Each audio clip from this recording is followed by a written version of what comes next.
বিয়ার খেলে নাকি kidney stone হয় না বা বেরিয়ে যায়। অনেকে এরকম বলে। বিশ্বাস করবেন না, আমি যে হসপিটালে কাজ করি সেই হসপিটালে একজন সিনিয়র ডাক্তার আমাদের সঙ্গে গল্প করছে যে 1 লিটার বিয়ার এবং 2 লিটার পানি এটার সঙ্গে মিশে যদি একদিন খায় বা রেগুলার খায় তাহলে নাকি ওর কিডনি স্টোন বেরিয়ে যায়। তাহলে এটার কতটা বাস্তবতা আছে, সায়েন্স কি বলছে, এটা পেশেন্টরা কী রেজাল্ট পাচ্ছে এটাও বলছি। এবং পাশাপাশি যাদের ছোটো ছোটো ছোটো ছোটো স্টোন আছে, হ্যাঁ, ওনাদের এই কিডনি স্টোনটা বের করার রাস্তা কি, আপনার কিডনি স্টোন আছে কি না আপনি জানবেন কিভাবে? আপনি কি কোনোদিন টেস্ট করেছেন? ওই ছোটো ছোটো ছোটো ছোটো স্টোনগুলো হলে কিন্তু আপনার সেগুলোর কোনো লক্ষণ দেখা দেবে না। এটা যখন বড় হয়ে যাবে, এটা কিডনিতে বাধা দেবে কিডনির কাজে, তখন কিন্তু আপনি বুঝতে পারবেন যে আপনার ব্যথা হচ্ছে, কিডনি স্টোন হয়েছে। তখন অনেক সাইজ যখন বড় হয়ে যাবে তখন কিন্তু আর কোনো রাস্তা থাকবে না। তো আমি এই ভিডিওতে আপনাকে পরিষ্কারভাবে বুঝাবো অনেক ইন্টারেস্টিং জিনিস যেটা কোনোদিন শুনেননি। হতে পারে আপনি রিপোর্টে দেখেছেন যে আপনার কিডনি স্টোনের সাইজ ধরুন আপনি 6 মিলিমিটার বা 7 মিলিমিটার, কিন্তু এই মিলিমিটার থাকার পরেও আপনার কিডনি স্টোন বেরোবে না, এরকম লক্ষণ হতে পারে। কেন? দেখুন, কিডনি স্টোনটা যদি এরকম কিডনিটা থাকে আপনার পিছনে এরকম জায়গাতে, তাই না?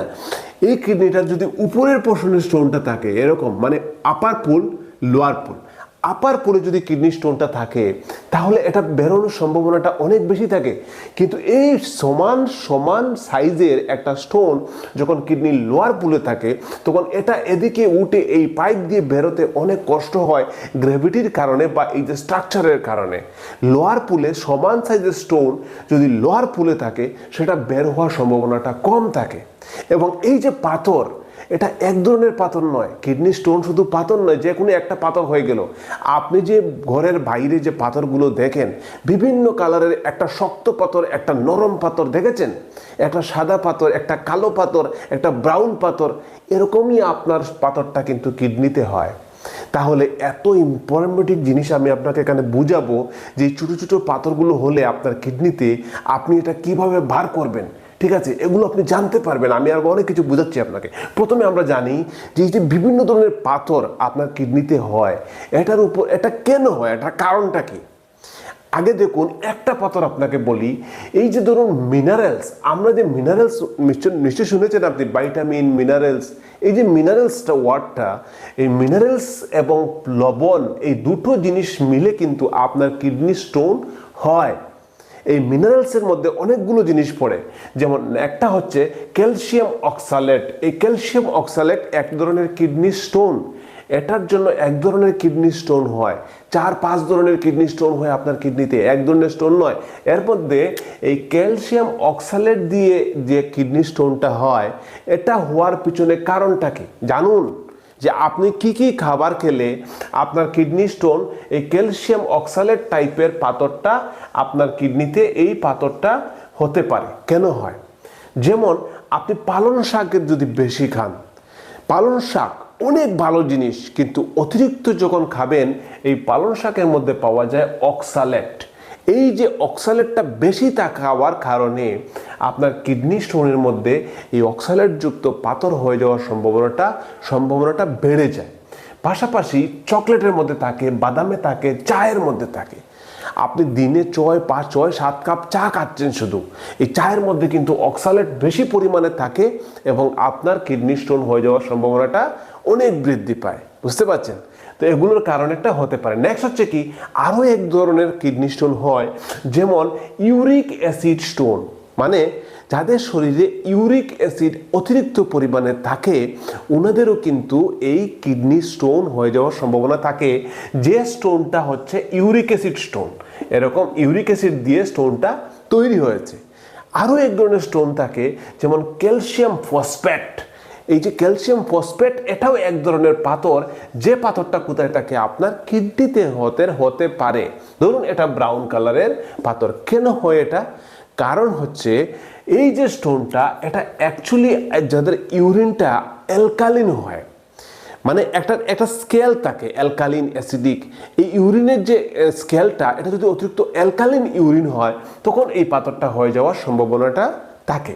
এবার আমরা জানি যে এই যে কিডনি স্টোনের আপনার আরও কিছু কারণ থাকতে পারে।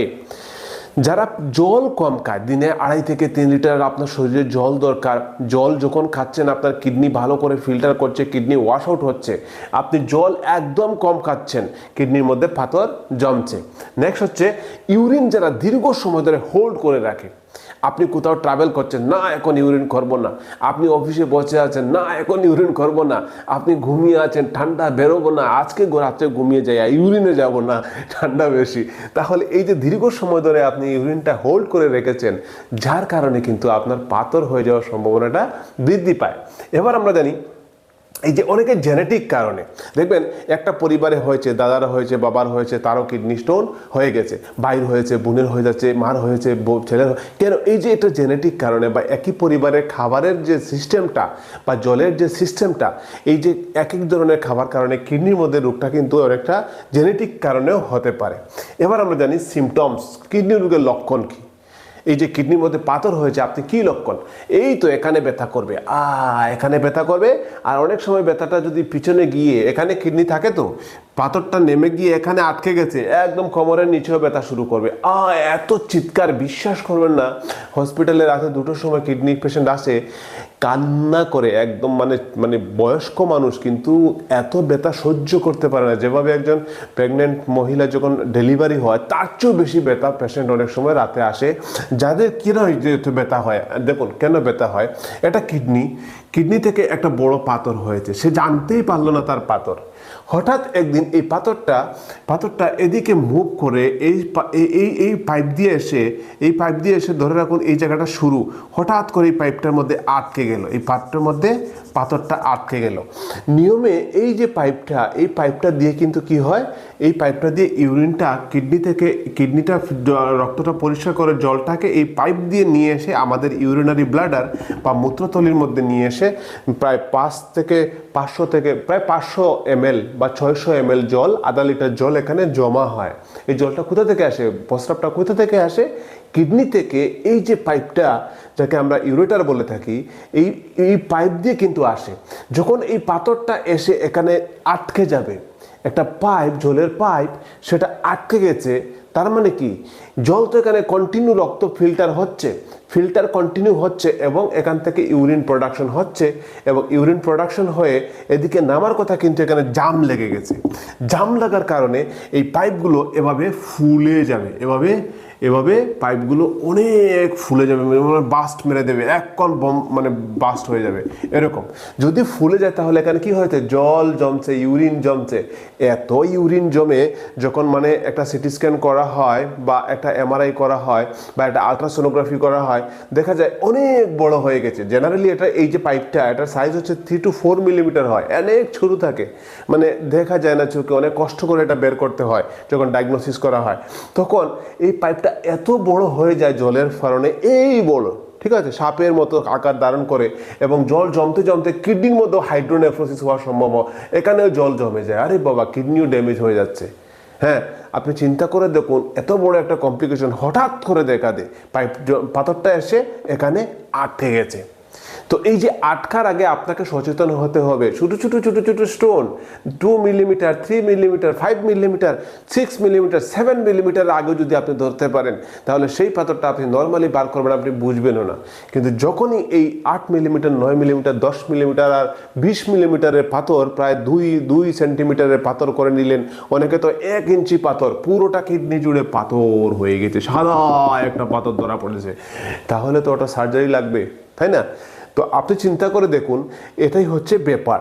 এবার আমরা সিমটমসগুলো দেখি। নর্মালি ছোটো ছোটো পাথরগুলোর সিমটমস দেখা দেয় না। বড় পাথর যখন হবে তখন হঠাৎ করে অ্যাকিউট পেইন, ইউরিন করতে গিয়ে জ্বালা পোড়া, এবং পাশাপাশি আপনার ভমিটিং, বারবার বমি হতে পারে, বা জ্বর চলে আসতে পারে। জ্বর চলে আসে, এখানে ইনফেকশন হলে তো জ্বর আসবে।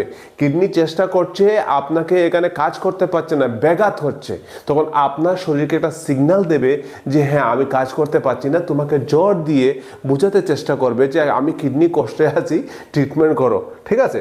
এবার অনেক সময় ইউরিন করতে গিয়ে কি চলে আসে, রক্ত চলে আসে। রক্ত কেন রক্তটা চলে আসে? দেখুন, রক্তটা চলে আসার কারণ হচ্ছে রক্তটা এই যে পাথরটা যাচ্ছে এখান থেকে, এখানে কিডনিটা একটা পাথর একটা ছোটো মাংসের ভিতর দিয়ে চেপে চেপে চেপে চেপে চেপে চেপে যাওয়ার চেষ্টা করছে। ধরুন চলে আসলো ইউরিনারি ব্লাডারে, এতটা পর্যন্ত পাথরটা চলে এসেছে।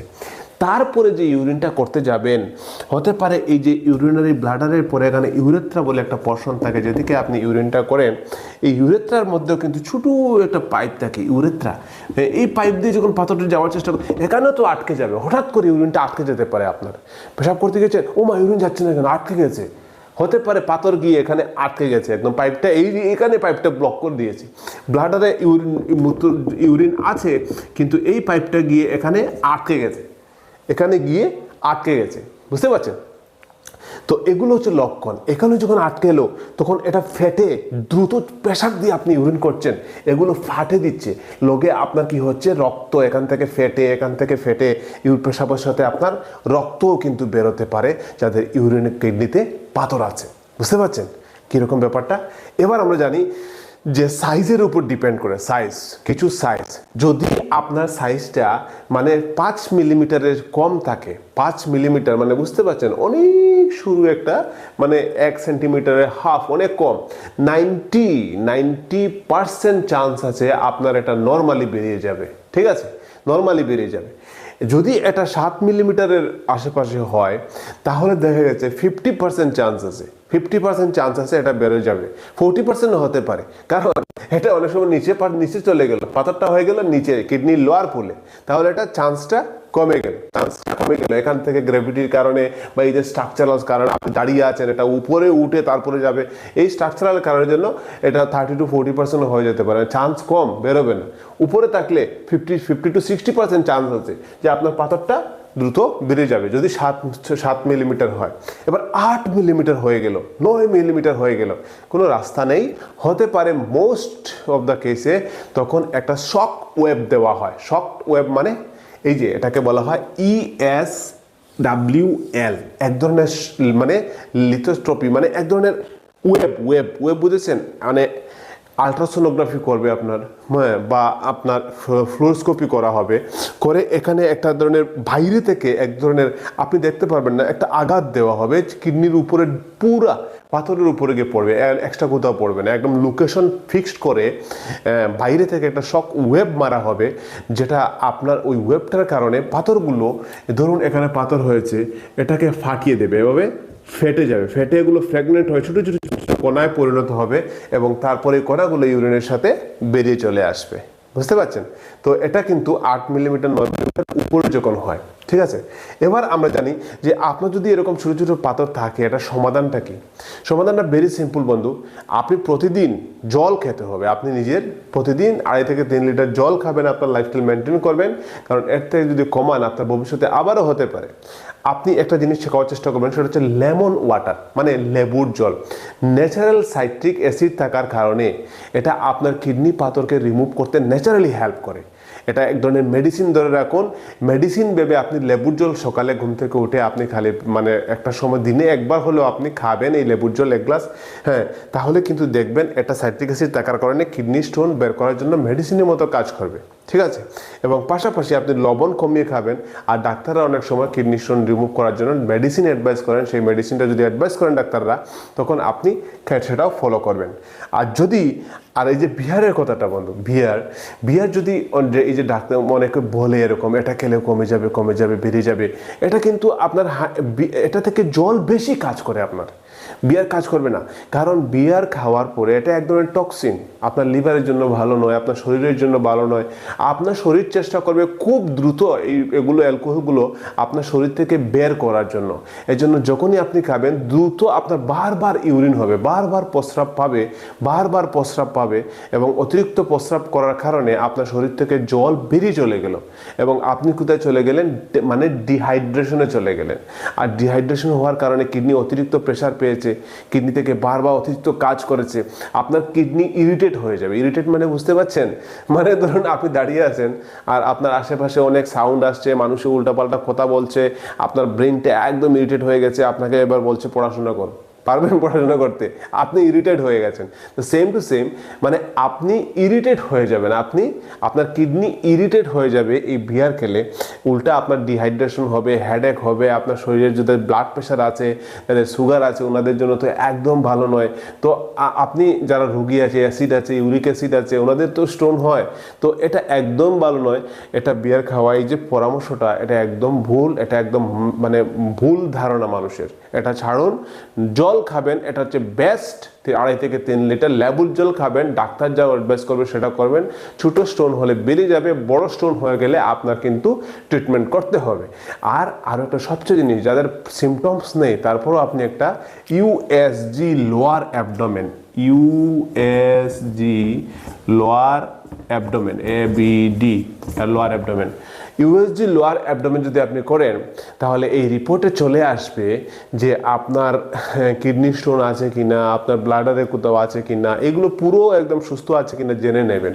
আর যত তাড়াতাড়ি আপনি এগুলো ধরবেন, যদি আপনার নর্মাল থাকে কংগ্রেচুলেশন, আর যত তাড়াতাড়ি যদি আপনি ধরেন যে ছোটো ছোটো আছে, তখন আপনার টেনশন নিতে হবে না। আর বড় হয়ে গেলে তখন কিন্তু টেনশনের ব্যাপার আছে। ঠিক আছে, ভালো থাকুন বন্ধু, আশা করছি ভিডিওটা ইনফরমেটিভ। এগুলো আপনার পরিবার, হোয়াটসঅ্যাপ গ্রুপ, ফ্যামিলি সবাইকে শেয়ার করুন ইয়ার। ঠিক আছে, শেয়ার করুন। শেয়ার ছাড়া, শেয়ার দিলে মানুষ দেখবে, জানবে, আমারও উৎসাহ বাড়বে। লাইক দেবেন। টাটা, ভালো থাকুন বন্ধু, নিজের শরীর যত্ন নাও ইয়ার। বাই।